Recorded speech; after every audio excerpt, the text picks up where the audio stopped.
My business is the Crossroads Coach, and I work out of Philadelphia, previously in San Francisco, which is how I came to know Girls in Tech. I am a career and leadership coach and trainer. I'm also a passionate supporter and partner to Girls in Tech and have been for many years now, which is why I am so excited to be here today talking to you about appreciation in the workplace.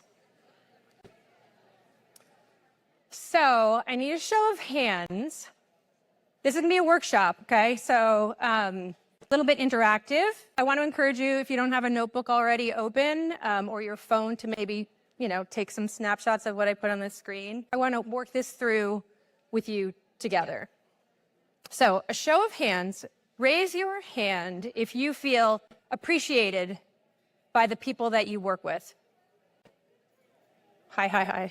Okay. Raise your hand if you feel like your coworkers, your managers is maybe not showing you appreciation. You feel underappreciated at work. Okay. Now raise your hand if you feel like you put great effort into showing appreciation to the people that you work with, that you really you try to make a habit of it. Okay. And then you can either keep your hands up or raise them if you feel like you could do a better job of showing appreciation. Okay. One of the things that resonated with me listening to the I can't remember what the title is, Adapting to the Hybrid Workplace, is how easy it is to feel isolated and not connected to your team. And so when we were thinking about topics to share today, and as a coach and trainer, I'm always trying to think about who's going to be in the room and what are the lowest common denominators that I can share that will be broadly applicable and practical that you can take with you. Thinking about how challenging it is in this new, environment of being hybrid or even completely remote, how challenging it can be to show your team appreciation and also to feel appreciated. We can feel really isolated. Does anybody even know what I'm doing? So it felt like this topic was going to be useful. This falls into that category. We've had a lot of inspiration today and a lot of practical advice. I want to just share this framework with you. It's not mine. But I want to share this with you as something that you could immediately tomorrow start thinking about differently with the people that you work with. I know Kim sort of teed it up, but how many of you have heard of the 5 love languages? Okay. How many of you heard of this spin-off book, we'll call it, The 5 Languages of Appreciation in the Workplace? Yeah. So the book came out. Gary Chapman was a marriage counselor, and the book came out in 1992 as a result of his marriage counseling, and he found that there, in a lot of relationships, there were just these missed marks, right? Where he was counseling pairs of couples, and one was saying, I just don't feel appreciated. And the other one said, but what do you mean? I bring you gifts all the time, or I always do the dishes. And the other one said, yes, but I just want you to spend time with me, right? And so this sort of not speaking the same language thing emerged, and he published The 5 Love Languages in 1992. And also I was watching a video about how the 5 languages of appreciation in the workplace came around, and he said people were coming to him and saying, this really does kind of apply in the workplace too, where, I hear from people that they don't feel appreciated, but managers will say, I'm doing everything that I can. So he paired up with somebody who was, more corporate, right, pairing to his marriage counseling, and they put this book out, I want to say 15 years later. Honestly, if you've read the 5 love languages, you'd kind of already get how you could apply it. You don't have to go out and buy the book, but it's a useful translation, I think. And so when I'm working with teams, especially in our current world, talking about how to create more team cohesion, we did this. I did this with the Girls in Tech team, and it was great. We worked through what's your primary language of appreciation? How do you want to feel appreciated? Because when we're speaking different languages, we miss the mark. So what we're going to go through today, we're going to just talk about the importance of appreciation. I'm going to talk about the foundational concepts from the book, and then I'm going to overview the languages and what they call contexts and dialects, and talk a little bit about how to apply it. Like I said, we were going to do a partner exercise. What I will do is sort of give you these prompts and then I guess there's going to be closing remarks, but then you can take this conversation and talk about it over appetizers, because I think it would be interesting to talk about what you think is your primary language. So think for a moment about how you show up to your job, even if it's remote. How do you show up when you feel appreciated? Just think about it.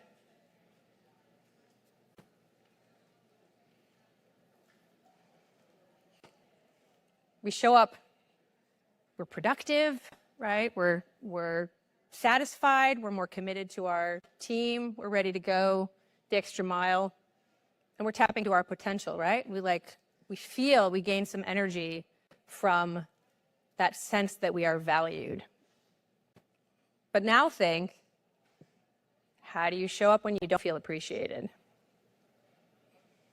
Sort of sinks a little bit, right? Discouraged, maybe some of these words came to mind. Discouraged, I don't have unmotivated, demotivated, irritable, apathy, we're less engaged with our work. We're certainly not going to go the extra mile. Maybe we're just going to figure out, bare minimums. We might be complaining, right? Everybody has people in their circle who just complain about their jobs, probably, related to this. And we might be thinking about leaving, right? And so, lack of appreciation, lack of having a culture of appreciation, which, we may also call recognition. They're related. It's a real problem in the workplace. It cannot be ignored. And if you Google top reasons why people leave their jobs, it's going to figure somewhere into those top, 1 to 5, whether it shows up as I feel disrespected, or I don't feel valued, or there's no culture of recognition in our company. That's about being appreciated. So it's a real issue if employers and teams aren't thinking about it. What is our culture of appreciation?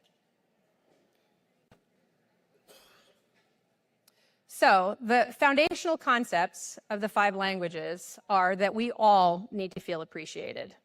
If somebody tells you that they don't believe them. We all need to feel appreciated. The appreciation has to be authentic. It cannot just be lip service. Good job, everybody. What does that mean to anybody anymore, right? Recipients must see the appreciation as valuable, and I'll talk more about that in a minute.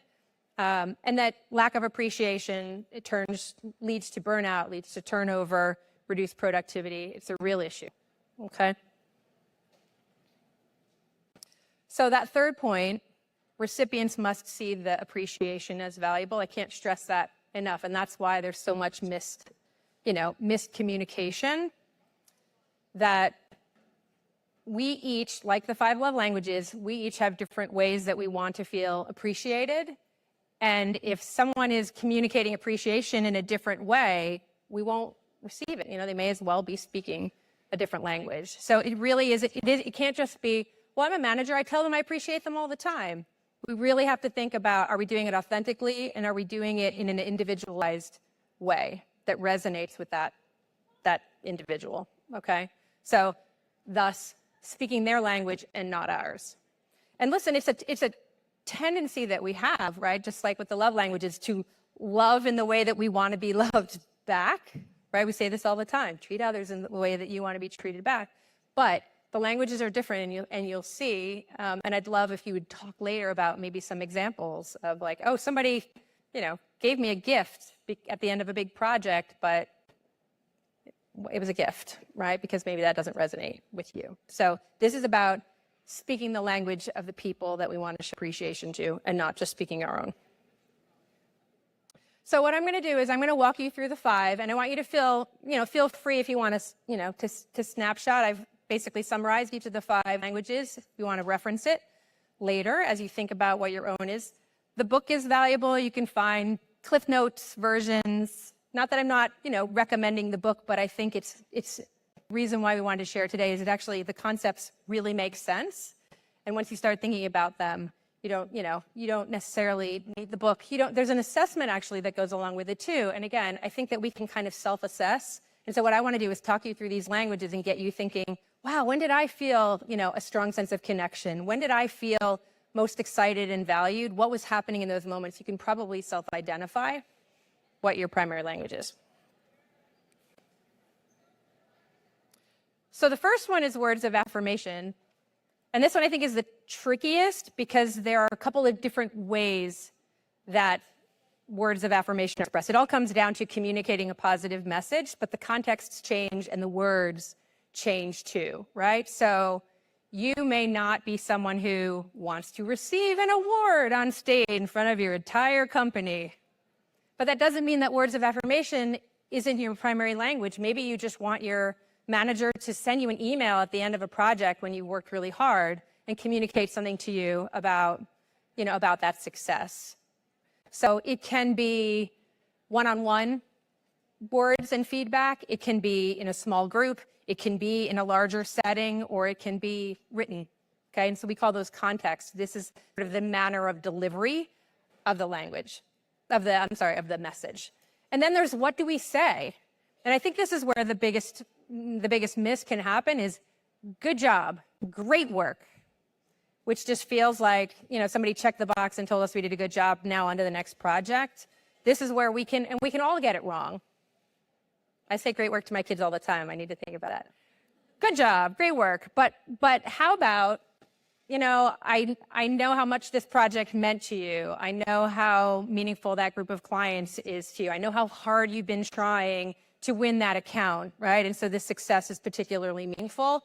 This only comes with knowing the person that you're trying to show appreciation to, but with that understanding of what's meaningful to them, we can really deliver something powerful in terms of making them feel appreciated. So we need to think about the context of the message. And I just put these visuals up, right? Like one-to-one in a small group, in a larger kind of awards fashion. You're great. Don't use that example. But that was, if you Google holding up an affirming message, you're great. We want to get more specific, right? And so you can praise someone for something that they've done, but be specific about it. Like I said, I know how hard you were working to complete that. I know we had a short deadline. I know whatever it is that communicate that. It can be about their character, right? I know that doing that kind of work is challenging or maybe causes you stress and you really overcame it. Something about an inner quality or just the way that they show up, right? You really led your team. You really guided your team through something really difficult. Then they really appreciate it, right? So it has to be personal or it's just going to be missed, okay? So that's words of affirmation, and that's the one that's got a little bit more nuance to it. The others are a little bit more straightforward, but I want you to think about a time within the last week, maybe, that you verbally affirmed someone. Anybody? Yeah. How about being on the receiving end of it, where somebody verbally affirmed you? Yeah. Think about how it felt, and think about how you would sort of rate the importance of that. So part of the assessment is on a scale of 1 to 10, or 0 to 10, I guess, could be not meaningful at all. How important is it to you to receive words, messaging of affirmation? Okay, so that's word of affirmation.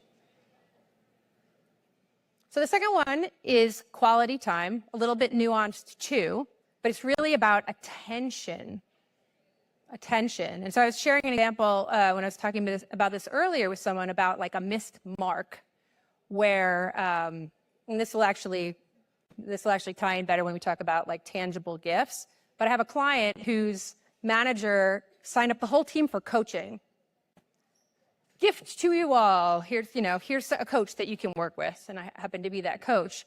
And then I'm hearing from all of these individuals that I'm coaching about how their manager makes no time for them at all. He's inaccessible. He's not listening to their challenges. He's not supporting them.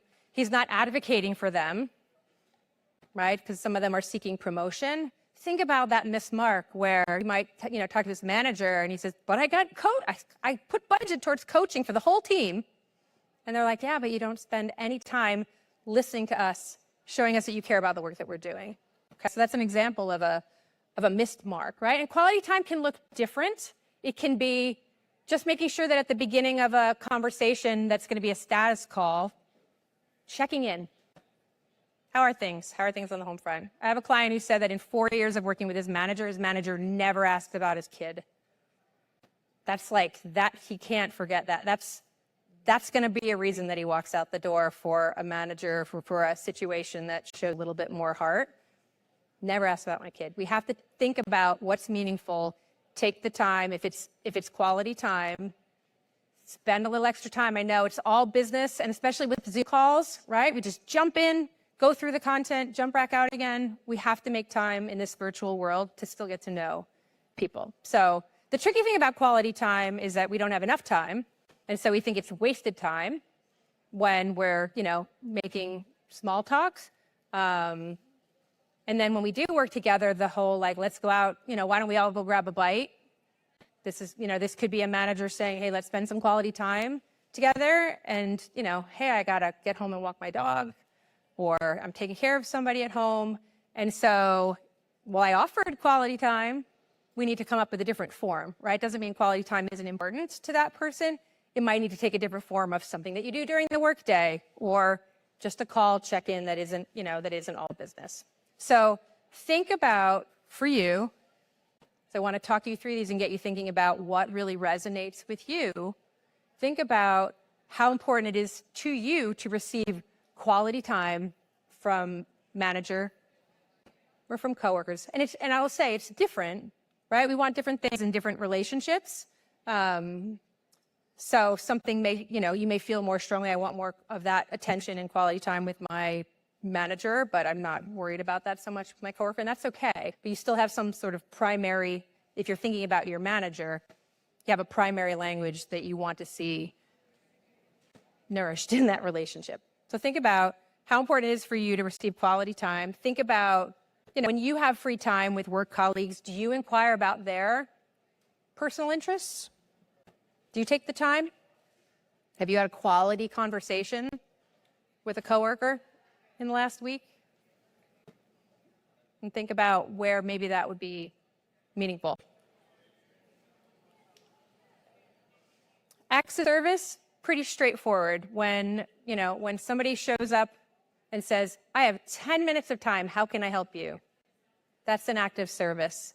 And that can be incredibly powerful if somebody is stressed out and working on something, to just say, I'm here for you. Now, of course, the key is to not take over the project, not tell them what they're doing wrong, right? Not try and, steer it, but to just say, I'm here for you. How can I help? That, for some people, is the primary language that people show up to help. So think about, is that something that resonates with you? Acts of service. What's an act of service that someone has done for you recently? What have you done for someone? How important is this to you in your languages? Okay? So gifts. Gifts are tricky. Gosh, I used to work in advertising, and I got a lot of gifts. Please advertise with us. And that was very not acceptable. And also not meaningful in a lot of circumstances. In the workplace today, this tends to be small gifts, tends to be experiences, right? Not about the things, but about experiences that you can give people. So it could be sports tickets, or an opportunity to maybe go get a massage. Hey, you did a great job, team. I'll buy everybody lunch, right? Food is the most common one in the workplace. But if you get it wrong, it can have create a really negative impression, right? That's sort of like the gift of coaching example that I gave you is like, yeah, it's a gift, and I know you spent money on it, but it's not meaningful to me, right? Or a manager who says, hey, y'all did a good job on this project. I ordered lunch in for everybody, but didn't really acknowledge what everybody contributed and, where you'll go from there. Just like, yep, lunch on me. So gifts are meaningful. I mean, I've worked with people who've had gifts come up as a primary language. It definitely falls below the other ones for the most part, but it's done.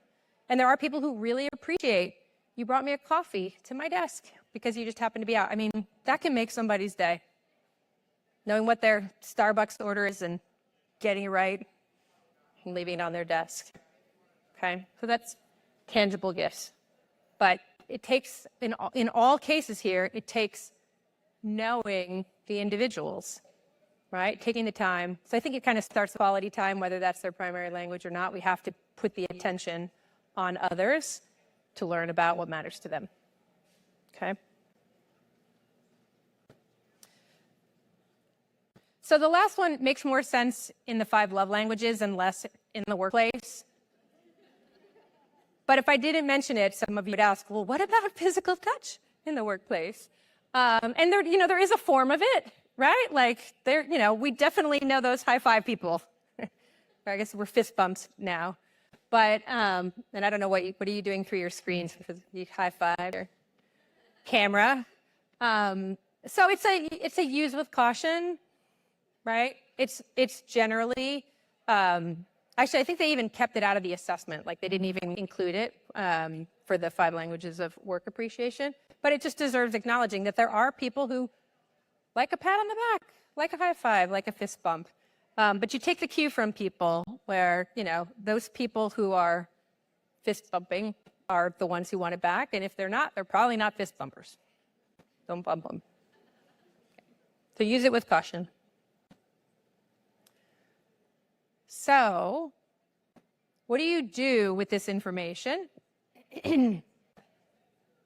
We think through, what is it that I know about myself? How do I identify my own primary language? I probably didn't do justice to the book. I do think it's useful, but I had already read the 5 love languages, so it really felt like a close, translation of it. But I think what's really helpful is it does walk you through, with a little bit more time and attention to it, some of these prompts to think about what resonates with you. And beyond that, I think what's most valuable is to start observing those around us to notice what their languages of appreciation are. How many of you manage a couple of folks, one or more? Yeah. So I was talking about this at lunch with somebody. We said, I could probably deduce, a couple people on my team, but I'm not, there are a couple that I'm not sure about. And so what an interesting task, right? Curiosity has been one of the themes of the day, right? Like, let's be curious about everybody's languages of appreciation. And honestly, if all else fails, don't assume, just talk about it, right? I said, well, you could go into your group meeting next week and say, I heard this interesting workshop on the 5 languages of appreciation. And, I'm just curious, like, when do you feel most valued at work? Like, what's the one thing that somebody could do if you, accomplished something or proud of something to get that kind of feedback that really sustains you? Like, why are we so shy about, finding out what feels purposeful to other people? So the real value in this certainly is identifying, at a starting point, identify your own. And I think that it can help you understand why sometimes there's a missed mark, right?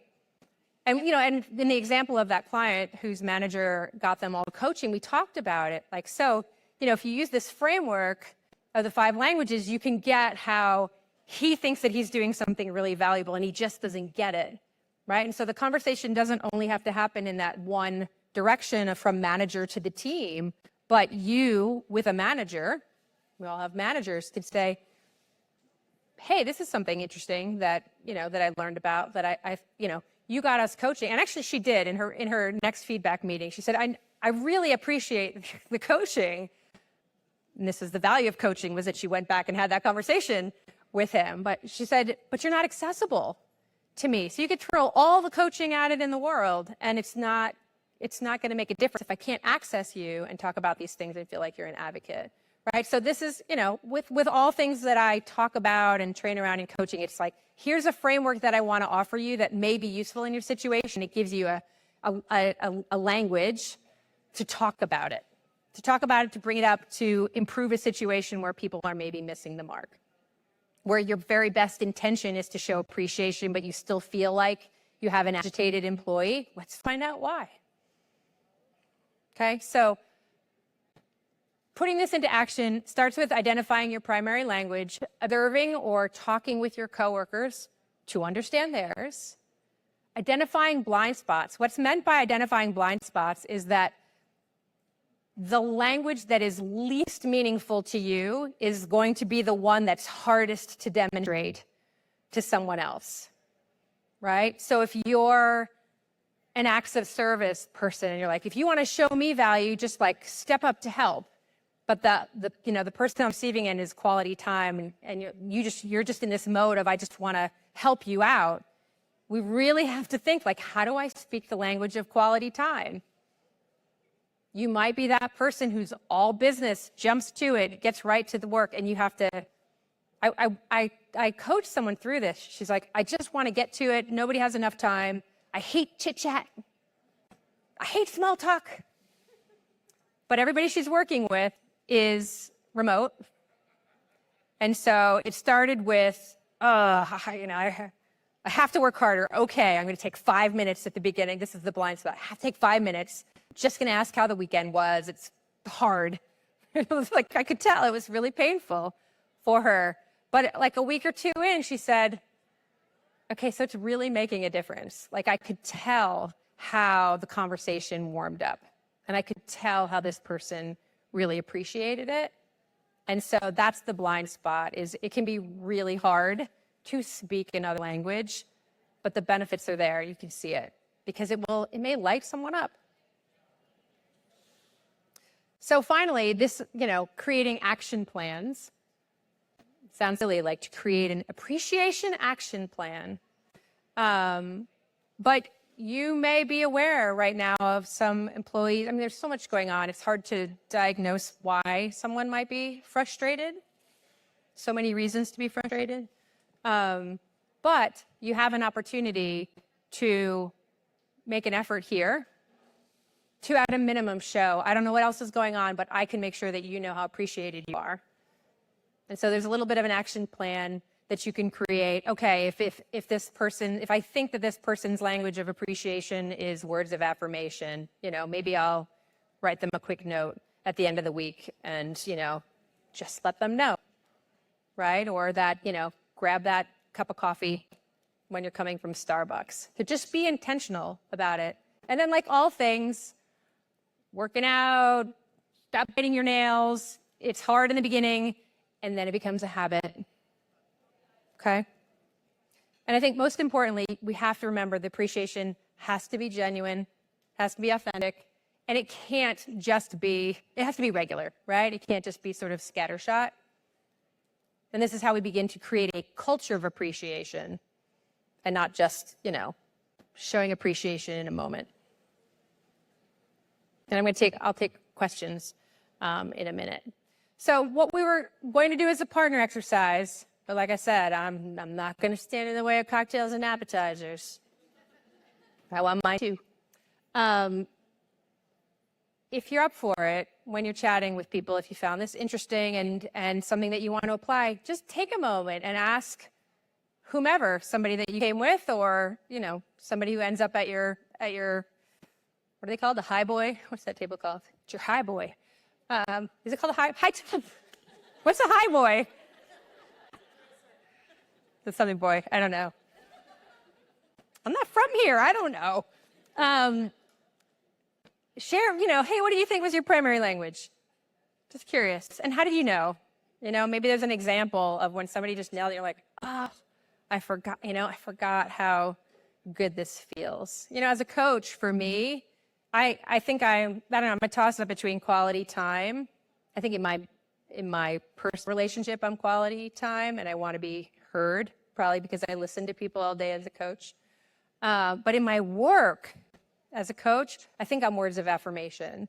And so when somebody sends me a note that I've been coaching with, some of the time later and says, I just want to circle back and tell you that whatever the story is, my job is better than ever. I found a new job. I launched my business. I got published. I get that little email and I will just read it over and over again. Because for me, just those words on the paper of somebody sharing something with me is a huge connection, right? So you should send me notes. It doesn't have to be in my talk, but just say hello, like, connect to me on LinkedIn, and I have my information, on the last slide. But I think that's what helps you figure out, like when you felt, could we say joy? Because I know it's work and feels like the opposite of joy, but like, how many of you felt joy and like a huge sense of purpose in your work, even for a brief moment, right? Go back to those moments.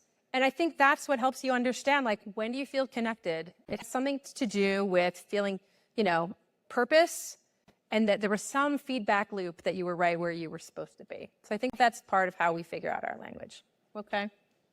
All right. So have that conversation if you see fit. Take it into your workplace. Think about what you're doing, and see what happens when we spread appreciation. I think this is my last slide, and I will take questions and comments. How do you spend quality time when you're remote? I bet somebody here has a suggestion. I have one, but I'm just curious. Yeah. So we're remote, and we do things like around the holidays, right? Take a picture of decorations, and then we have to guess whose it is. We've done that with like our desks at home. We've done scavenger hunts too, so like find something In your house. find this, and then whoever hits all. I'll repeat it. Did everybody hear? So they do events around the holidays. They'll do like scavenger hunts where you're like finding something in your, right? You have to find something in your house. Just a very intentional, this is not a work Zoom, right? I've heard of, thank you for that example. I love that example. Wear a costume on Halloween to your Zoom call day, or has anybody had a Zoom happy hour? Or like a game night with your team, right? It's tricky because for some people, they're like, okay, this is when I'm gonna put my kids to bed, or this is when I work out, and so it may not resonate with everyone, but there are a lot of people that will appreciate it. So carving out that time to just, even if it's, I have a client who would like the beginning 10 minutes of regular work call, they do some kind of a game or some kind of a icebreaker. It's hard. It's much easier to be like, let's just go to the top and have a cocktail. Yeah, it's hard. Quality time is one of the harder ones remotely, for sure. But we have to be creative. I mean, it's amazing. During the pandemic, I had a virtual baby shower, at a virtual funeral, I had a virtual wedding, right? We're just sort of figuring it out. Any other questions? Yeah.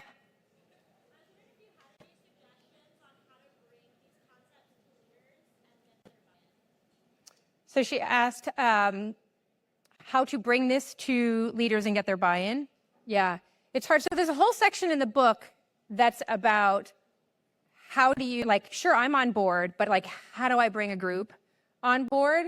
And there's often resistance to it too, right? Like with anything, with any kind of framework. But I think it could start with a conversation with your manager, right? Somebody who's in a position to advocate at a higher level, and talk about it as a team building activity, right? I think that's language that even if this language isn't familiar, the language of team building and creating team cohesion and better understanding, hopefully that resonates. And it's a start, but it can definitely be tricky, and there are people who just, will resist any new framework. It's a good question.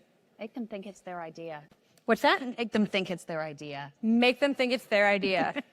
Yeah, you'll look really good if you bring this to the team. Any other questions? Thank you all for hanging on. Thank you. A big thank you to Marnie. And Marnie, are you information. going to be at the cocktail hour? Can they talk to you personally if they have some? I will. I might be barefoot because these red shoes are pretty and Mine awful. too. Okay, I'll be barefoot with you. How many of you are taking off your shoes? Oh, right here. We really, really Thank you. appreciate you. Thank you. Thank you, everyone. Big round of applause.